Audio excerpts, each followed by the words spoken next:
But there's a older idea about God that predates some of these things that goes, we're told, through the Hermetic tradition, goes back to the time of ancient Egypt.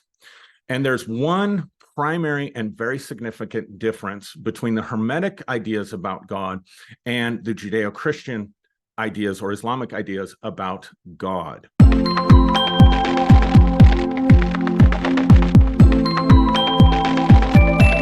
Hi, I'm Aaron Tomlinson, and today I want to continue talking about some occult principles. And I want to talk to you today about God and the occult. Where does the idea of God, how does God fit in to the occult teachings, into the Hermetic wisdom, and those sorts of things? So when most people in the West think about God, their vision, both consciously and subconsciously and unconsciously, of God, their idea of God, has been shaped by the Abrahamic religions, by Judaism, by Christianity, and by Islam. And so there's a concept of God, a God concept or God form that exists within our minds already. And a lot of people have chosen to deconstruct from that or have chosen to reject that.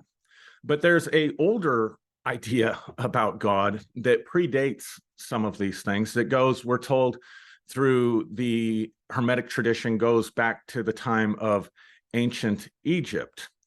And there's one primary and very significant difference between the Hermetic ideas about God and the Judeo-Christian ideas or Islamic ideas about God.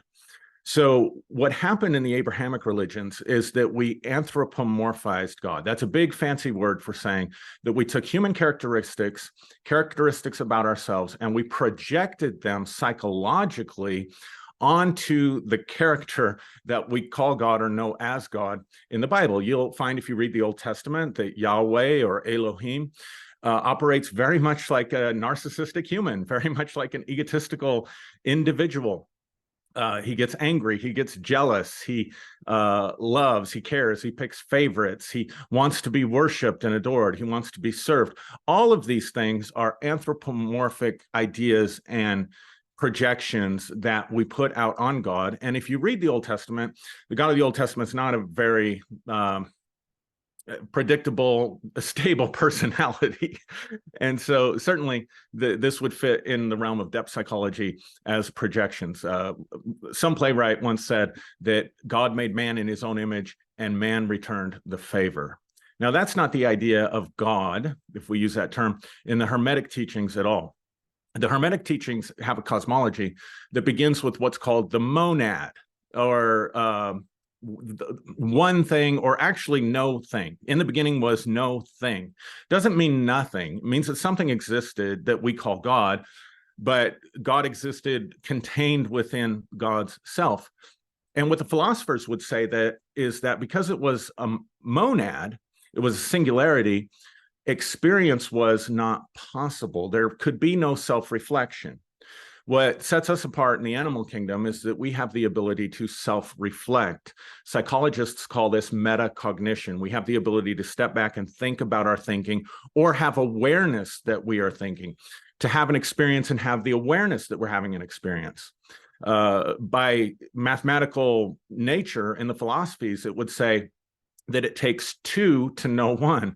In other words, there has to be the experience out there or the experience in here, and then the person who experiences the experience.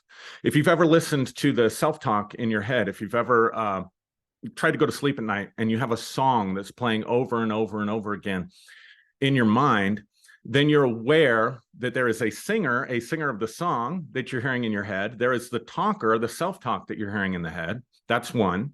And then there is the listener. There's the part of you that hears it. There's the part of you that's like, I can't get that song out of my head. Or there's the part of you that's receiving, listening to the self-talk that's going on. So there's two inside of you in essence. And that is self-reflection. That is metacognition. The fact that the song can be playing in your mind, that's one. The fact that you can hear the song, that's two. And together the two create a third, which is the experience of the experience. And so at some point in time, this monad, this singularity, in order to know itself, began to have some kind of self-reflection, right? Because it would say it would require some self-reflection. So there had to be some division in the monad. And so from that monad, then there became a sort of a Big Bang. This is part of the Hermetic teaching, and they didn't call it the Big Bang, but there was this explosion in Kabbalah. It's this idea that God or the monad sent forth all kinds of energy, and this energy spun off into different types of expression, right? And that became the universe, and the universe eventually became the mineral kingdom, and the mineral kingdom eventually gave way to the plant kingdom here on Earth, and then the plant kingdom to the animal kingdom, until you got to us, who are human beings, who were self-reflective. So in this sense of God, then God is basically in everything and everything. So God then becomes ubiquitous, or God becomes the all in the all. And that means that you and I are also expressions of this God. And this is kind of the teaching that comes along in John chapter 1, where it says, in the beginning was the Word, the Logos. The Logos was the first expression of the monad, so that the monad could know itself. And out of that then came Logos. And eventually, in John chapter 1, verse 14, it says, the Word became flesh, the Logos became flesh and dwelt among us. However, it could also be translated, the Word became flesh and dwelt within us. And so the God in the Hermetic teachings is not anthropomorphized, but God is actually experiencing God's self through creation and evolving. So I hope that's helpful for you. Thank you for watching all the way to the end. If you want to follow my content, there's a link to our Facebook group in my bio. Thank you for watching, and I will see you again next time.